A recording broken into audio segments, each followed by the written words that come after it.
एक छोटे से गांव में दो बूढ़े दोस्त रहते थे, रहीम चाचा और करीम बाबा। दोनों की उम्र 80 वर्ष के आसपास थी। बचपन से साथ खेले, साथ काम किया और अब बुढ़ापे में भी एक दूसरे का सहारा थे। उनकी जिंदगी सादगी और ईमानदारी से भरी थी। रहीम चाचा हर सुबह फज्र की नमाज के लिए मस्जिद जाते थे।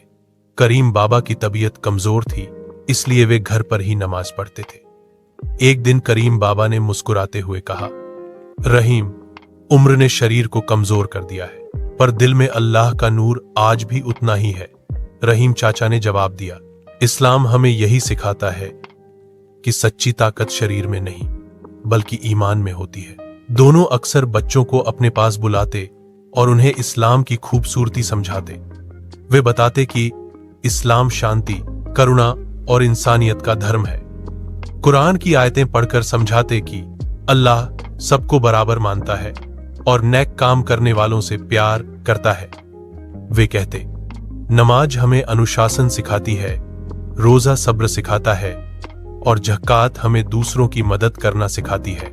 गांव में किसी को भी मदद की जरूरत होती तो ये दोनों सबसे पहले पहुंचते।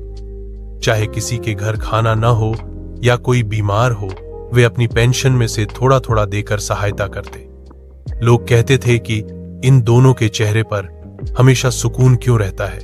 इसका जवाब उनके पास एक ही था, जब दिल में अल्लाह का भरोसा हो तो डर और चिंता अपने आप दूर हो जाते हैं। समय के साथ उनकी चाल धीमी हो गई, लेकिन उनका ईमान और दोस्ती पहले से भी मजबूत होती गई।